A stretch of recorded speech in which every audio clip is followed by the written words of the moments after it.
Es war ein Doppeldecker, ein Flugzeug, das kaum schneller flog als 150 Stundenkilometer.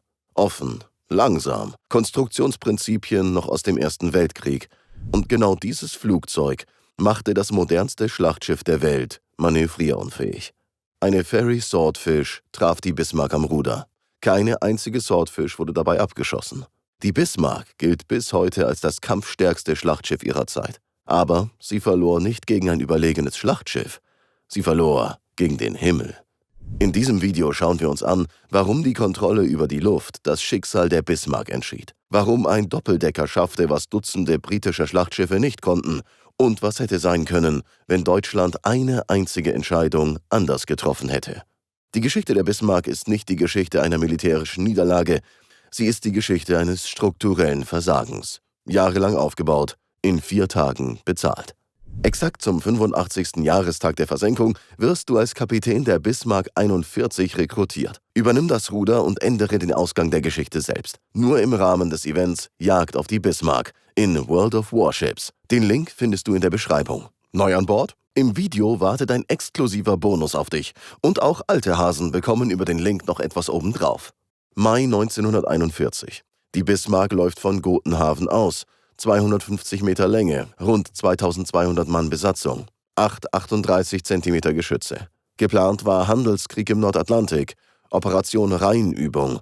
Zusammen mit dem schweren Kreuzer Prinz Eugen sollte die Bismarck britische Versorgungsrouten bedrohen. Geheimhaltung hatte dabei höchste Priorität. Ständige Luftbegleitung durch die Luftwaffe hätte den Überraschungsmoment sofort vernichtet. Der Nordatlantik lag ohnehin weit außerhalb der Reichweite der landgestützten deutschen Verbände. Die Bismarck war auf sich gestellt. Sie hatte eigene Augen in der Luft. 4 Arado AR-196 Wasserflugzeuge, Doppelkatapult mittschiffs, theoretischer Aufklärungsradius 830 Kilometer.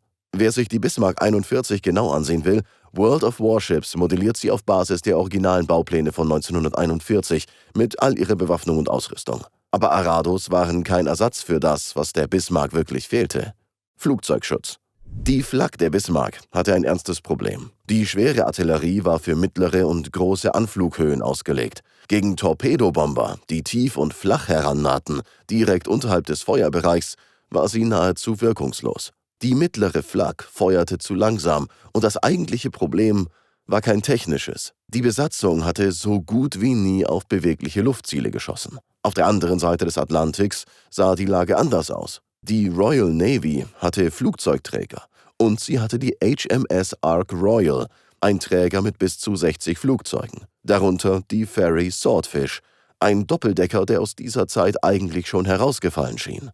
Offen, langsam, aber robust genug für das schlechte Wetter im Nordatlantik und konstruiert genau für das, was nun folgen sollte. Die Briten verloren die Bismarck nie wirklich aus den Augen. Und das begann von oben. Im Kattegat wurde der Verband von einem schwedischen Kreuzer gesichtet. Als die Bismarck im Grimstadfjord vor Bergen ankerte, fotografierte eine britische Spitfire die beiden Schiffe aus der Luft. Eine Martin Maryland bestätigte, die Bismarck war verschwunden, auf dem Weg in den Atlantik. Die Royal Navy alarmierte ihre Verbände. Was folgte, kennt man als eine der dramatischsten Schlachten des Zweiten Weltkriegs. In der Dänemarkstraße eröffneten beide Seiten das Feuer. Die HMS Hutt, das stolzeste Schlachtschiff der Royal Navy, sank nach weniger als 10 Minuten. 1416 Männer starben, 3 überlebten. Den Feuerbefehl hatte nicht Admiral Lütjens erteilt, er hatte gezögert. Es war Kapitän zur See Ernst Lindemann, der Kommandant der Bismarck, der eigenmächtig eingriff. Mit den Worten: „Ich lasse mir doch mein Schiff nicht unter dem Arsch wegschießen. Feuererlaubnis." Lütjens gab nach, ohne zu widersprechen. Im Event Jagd auf die Bismarck könnt ihr Lindemann als euren Kommandant befehligen und als Kapitän der Bismarck 41 schreibt ihr die Geschichte in World of Warships selbst neu. In der Realität, 1941, lief alles anders. Churchill soll gesagt haben: „Es ist mir egal, wie Sie es anstellen. Sie müssen die Bismarck versenken." 2 schwere Kreuzer, Suffolk und Norfolk, hielten die Bismarck per Radar im Blick. Am 25. Mai gelang es Lütjens, hinter den Verfolgern durchzubrechen. Über 30 Stunden lang. Kein Kontakt. Die Bismarck war verschwunden. Weniger als einen Tag entfernt vom sicheren Hafen in Saint-Nazaire. Dann kam ein Flugboot. Am Morgen des 26. Mai, nach 31 Stunden ohne Spur, entdeckte eine Consolidated Catalina, der RAF, die Bismarck. Eine Ölspur im Atlantik hatte sie verraten, hinterlassen von einem Treffer, den die Prince of Wales ihr 3 Tage zuvor zugefügt hatte. Das Schiff, das sie kampfbeschädigt hatte entkommen lassen, hatte ihr Schicksal besiegelt. Im Event Jagd auf die Bismarck kannst du übrigens auch die Prince of Wales freischalten, den britischen Kontrahenten, dessen Schüsse tiefer wirkten, als irgendjemand in dem Moment ahnte. Die einzige britische Einheit nahe genug, um noch einzugreifen, die HMS Ark Royal. Sie startete ihre Swordfish. Der erste Angriff, ein Fehlschlag. Die Torpedobomber griffen irrtümlich den britischen Kreuzer Sheffield an. Neue Torpedos, neuer Anlauf. Um 19:10 Uhr starteten 15 Swordfish in den Sturm. Die Bismarck eröffnete das Feuer. Sie feuerte ihre Hauptartillerie, riesige Wassersäulen, um die Anflugwelle zu blockieren. Die gesamte Flak schoss. Einige Maschinen wurden getroffen, aber keine wurde abgeschossen. Um 20:47 Uhr begannen die Swordfish ihren Anflug durch die Wolkendecke. 2 Torpedotreffer. Der erste traf mittschiffs, behebbarer Schaden.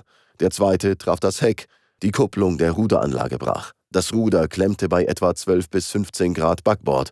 Die Bismarck, das modernste Schlachtschiff der Welt, fuhr im Kreis. Stundenlang kämpfte die Besatzung gegen ein mechanisches Problem, das im Sturm nicht mehr lösbar war. Propellerdrehzahlen, Reparaturversuche, Notlösungen. Doch der hohe Seegang machte alles zunichte. Ein Doppeldecker hatte entschieden, was Schlachtschiffe nicht konnten. Und keine Swordfish war abgeschossen worden. Am Morgen des 27. Mai, während britische Schlachtschiffe am Horizont erschienen, gab es noch einen letzten Versuch. Die Besatzung wollte das Kriegstagebuch retten, die Aufzeichnungen, die Gefechtsprotokolle, die letzten Gedanken von Admiral Lütjens und Kapitän Lindemann. Aber der dritte Treffer der Prince of Wales, derselbe Schuss, der 3 Tage zuvor kaum beachtet worden war, hatte die Dampfleitung des Katapults zerstört. Das aufgetankte Flugzeug wurde über Bord gekippt. Brandgefahr. Das Kriegstagebuch der Bismarck ist bis heute nicht erhalten. Das Schiff, das sie kampfbeschädigt entkommen ließen, hatte die letzte Stimme der Bismarck zum Schweigen gebracht. Jetzt kommt die Frage, die Historiker seitdem beschäftigt. Als die Bismarck im Mai 1941 auslief, lag in Gotenhafen ein anderes deutsches Großkampfschiff, die Graf Zeppelin, Deutschlands einziger vom Stapel gelaufener Flugzeugträger. Schon zu Kriegsbeginn war sie weitgehend fertiggestellt. Manche Quellen sprechen von rund 85%, andere von etwa 90%. Doch im Mai 1941 war daraus noch immer kein einsatzfähiger Flugzeugträger geworden. Sie hätte 43 Flugzeuge tragen können. 20 Fieseler Fi-167 als Torpedobomber und Aufklärer, 13 Junkers Ju-87C als Sturzkampfbomber, 10 Messerschmitt Bf-109T als Jagdflugzeuge. Mit diesen Maschinen wäre die Bismarck nicht blind durch den Atlantik gefahren. Britische Aufklärungsflugzeuge hätte man abfangen können. Die Swordfish-Angriffe wären auf Jagdschutz gestoßen. Aber die Graf Zeppelin war nie fertig, weil der Bau 1940 gestoppt wurde, zugunsten des U-Boot-Programms, weil Operation Rheinübung als streng geheimer Handelskrieg geplant war, bei dem ständige Luftunterstützung den Überraschungsmoment vernichtet hätte und weil die landgestützte Luftwaffe ohnehin zu weit weg war. Die Bismarck fuhr also allein in ein Seegebiet, in dem Großbritannien 2 Flugzeugträger und moderne Aufklärung hatte. Was bleibt noch zu sagen über das Ende? Als die King George V. und Rodney am Morgen des 27. Mai das Feuer eröffneten, war die Bismarck bereits manövrierunfähig, bevor sie sank. Die Tauchgänge von Robert Ballard 1989 und James Camerons Expedition 2002 liefern dazu eine bemerkenswerte Erkenntnis. Camerons Untersuchung fand, dass die Kampfschäden die Bismarck in einen aussichtslosen Zustand versetzt hatten.